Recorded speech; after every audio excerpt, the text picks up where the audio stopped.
sexto ministro del Interior, Mariano González, en menos de un año de este gobierno. El sexto. Estamos con Wilfredo Pedraza, abogado penalista y además exministro del Interior, así que conoce muy bien el sector. Doctor Pedraza, ¿cómo está usted? Muy buenas noches. Buenas noches, Omar. A ver, quería empezar con el tema del ministro Mariano González, que conoce el sector. Ojo, entiendo que no es un recién llegado, ha sido ministro de Defensa en el gobierno del presidente Pedro Pablo Kuczynski, ha sido jefe del gabinete de asesores en el Interior y jefe del gabinete de asesores en Defensa. Un abogado de formación, pero que conoce muy bien el sector Defensa e Interior. ¿Es la persona idónea para un puesto en una coyuntura como la actual? Digamos que tiene la experiencia en el manejo de la cosa pública, que me parece muy importante. Haber pasado por sector, por defensa, aunque un breve tiempo, y haber aprendido, espero, de no mezclar los temas personales con los asuntos de carácter público. Creo que algún soporte va a tener. Su experiencia va a permitirle salir de esta crisis, estabilizar un poquito el sector tan venido a menos en este tiempo. Y como siempre, por un tema de principio, yo apuesto por quien ingrese, por quien haya estado, porque pueden tener uno muchos pasivos políticos. Él no lo tiene ni tiene antecedentes vinculados en hechos muy delicados. Creo entonces que espero tenga el tiempo para hacer las cosas más básicas, probablemente estabilizar el sector, obviamente ubicar a personajes como el ministro Silva, Pacheco y compañía, pero especialmente para responder a la ciudadanía que ya es tiempo de que este gobierno nos ofrezca un plan y acciones concretas para mejorar la seguridad ciudadana. Esto último me parece fundamental. Ahora, doctor Pedraza, a ver, le pido que sea infidente. ¿A usted lo llamaron para asumir Interior, dado su experiencia? No, la verdad que no. Ni para Interior, ni para como sea especulado. El domingo también lo vi, claro, que estaba en el bolo para Premier. No, la verdad es que no he recibido ninguna llamada y si eso se produjese, básicamente agradecería, pero en este tiempo yo me excusaría.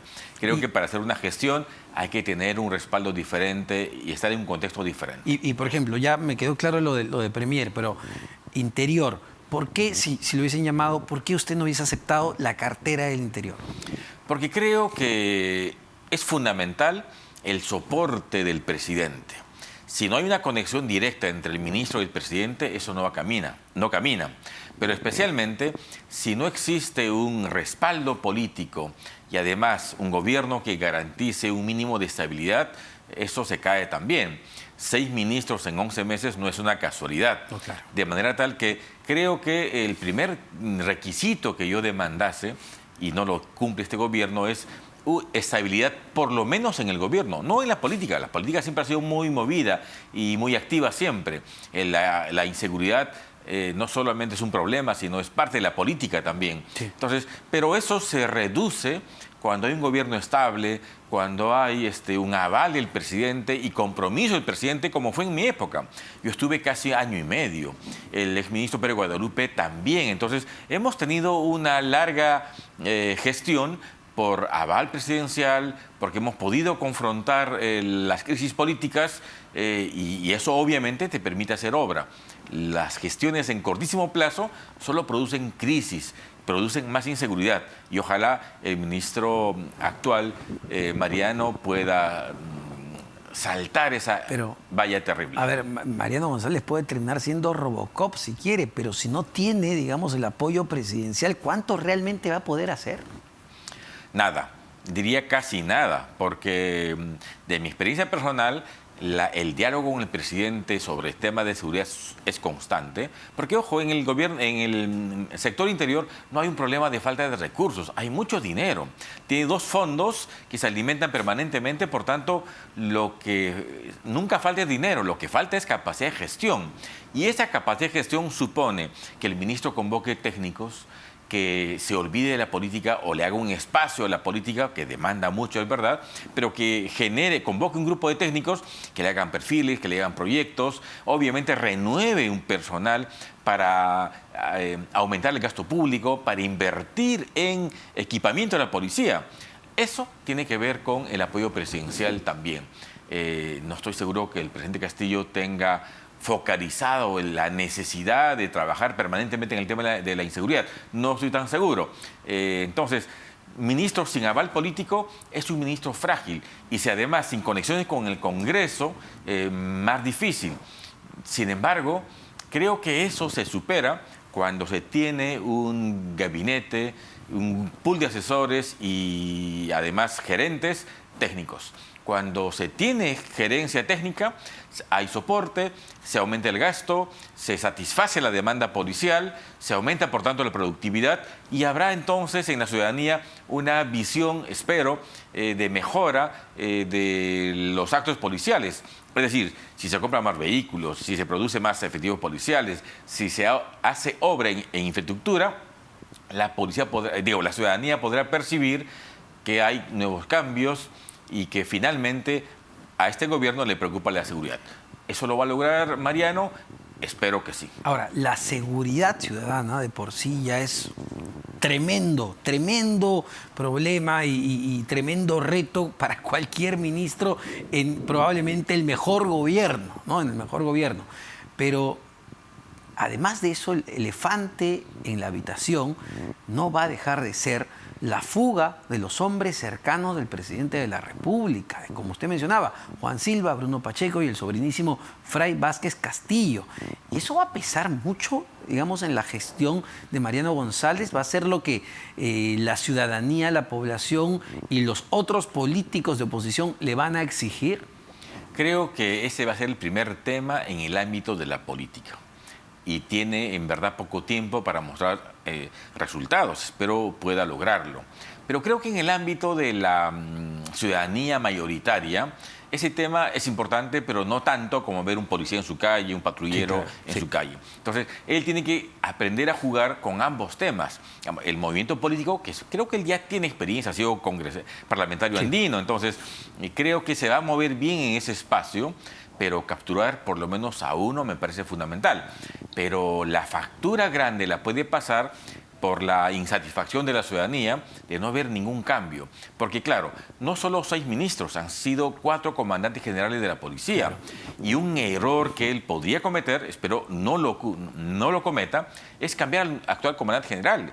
Yo no lo conozco, pero por un tema de institucionalidad me parece absolutamente vital que las policías y los generales donde están tengan continuidad. Esa ha sido una regla siempre. Entiendo que lo va a mantener, según lo que ya adelantó el día de hoy, tuvo una entrevista en Ampliación de Noticias, pero lo que dices es cierto, ¿no? ¿Qué política pública seria de seguridad ciudadana se puede implementar con 6 cabezas distintas en menos de un año? Porque además cada ministro va con sus viceministros, va con sus directores generales, con su gente, y por tanto todo lo que hacen es transferencias y no ejecutan presupuesto en lo absoluto. Eso es muy grave, porque ¿qué falta a la policía? Le falta prácticamente todo. Ese enorme esfuerzo que hicimos al finalizar el gobierno del presidente Humala, de casi 1.500 millones de inversión en equipamiento, no tuvo continuidad en los últimos 6 años. Eso me parece delicado, reitero. Interior tiene mucho dinero, lo que falta es capacidad de gasto. Y eso solo se resuelve de una manera: armando equipos que trabajan silenciosamente, equipos técnicos y que, por supuesto, tienen capacidad de compra con absoluta transparencia. Usted ha sido ministro, además, no solo ministro, sino que ha sido cercano al presidente Ollanta Humala, al punto que ha estado en el equipo de defensa de la pareja o la expareja presidencial. Pero, ¿qué siente un ministro cuando todo el tiempo, como en este momento y en cualquier espacio y hasta en cualquier conversación de la familia, se habla, bueno, ¿cuándo se vacará el presidente Pedro Castillo? ¿No? Con el tema de la vacancia, denuncia constitucional, investigaciones. Allanaron hoy Palacio de Gobierno, ya nos parece sorprendente. ¿Qué siente un ministro de Estado al ver todo eso? ¿No? Porque uno dice, bueno, en cualquier momento esto se acaba, se agota. La verdad, una tristeza profunda por el país, porque yo he estado cercano a un gobierno que ha tenido seguramente muchas crisis políticas, pero en medio de todo hemos tenido una enorme estabilidad económica, hemos sabido manejar la crisis política, hemos tenido crecimiento económico, gran inversión en todo. Digamos, es inédito lo que se ha hecho en defensa, en interior y en todos los sectores. Y claro, ver hoy un país absolutamente inestable, con inflación después de 20 años, sin capacidad de gasto, sin gerencia, casi sin rumbo, nos genera una tristeza enorme. ¿Cuál es la circunstancia? Yo creo que lamentablemente los peruanos elegimos mal. El presidente Castillo ha dado muestras después de 11 meses de gobierno que no está hecho para gerenciar un país. Y yo tenía la esperanza, con muchos peruanos seguramente, que pasados los 6 primeros meses, pues uno aprendía la nueva función, pero eso no está ocurriendo. No ha tenido la capacidad de convocar personas para sus ministros, más allá de su entorno, y eso me parece sumamente grave.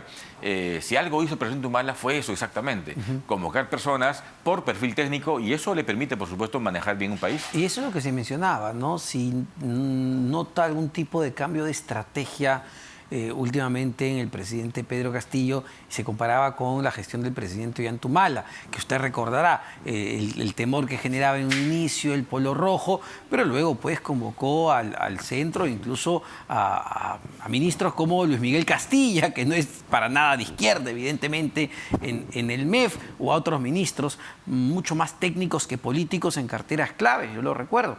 Pero ¿ve eso en el presidente, un intento de eso en el presidente Castillo? Bueno, en este momento diría que no. Hay muy pocos ministros, digamos, rescatables, ¿no es cierto? Como el canciller, por ejemplo, ¿no? El ministro de Economía probablemente.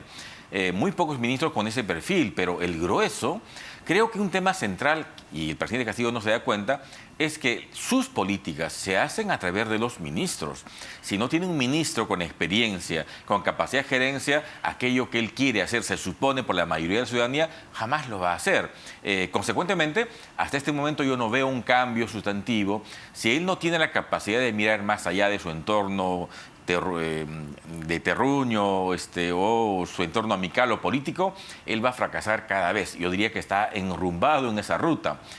Si algo puede salvar un poco el gobierno, ese es un giro absolutamente diferente para tener un gabinete técnico que no tenga grandes pasivos ni conflictos con el Congreso y que la ciudadanía podemos percibir que, ok, tenemos crisis internacional, pero hay gente capacitada que es capaz de paliar esa circunstancia. No es lo que se ve en este momento. Ahora, algunas preguntas cortas, doctor Pedraza, que tienen que ver con la recomendación que ha hecho Estados Unidos a sus ciudadanos de tener cuidado de visitar nuestro país por la delincuencia, uno, y el terrorismo. ¿Esto se justifica? Yo creo que no, en lo absoluto. Me pasó algún momento en el año 2012 y yo lo que hice fue llamar a la embajadora de Estados Unidos en Perú y para pedirle una explicación, porque ciertamente un mensaje así daña. Claro. Por lo menos en el tema del terrorismo no entiendo por qué. Yo que hago seguimiento a este tema, no encuentro ningún pico, digamos, sobre esta materia y creo que está absolutamente injustificado. La inseguridad, es verdad, está no descontrolada, pero está creciendo. Pero creo que hablar con la embajadora y explicarle qué el gobierno hace me parece un tema absolutamente fundamental. Ahora, otra cortita nada más, porque nos gana el tiempo. Conversaba con el congresista Montoya hace un momento sobre si el Congreso debería aceptar una eventual decisión de la Corte Interamericana de Derechos Humanos de detener el proceso en contra de Dina Boluarte. Él decía que no, que el Congreso tiene que ponerse los pantalones y ellos están en su derecho.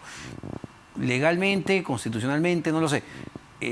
¿Se tiene que acatar o no se tiene que acatar? Bueno, es inevitable. Si no queremos ser un par internacional, tenemos que acatar. El Congreso ya ha dado muestras de acatar una decisión de la Corte y así tendrá que ser.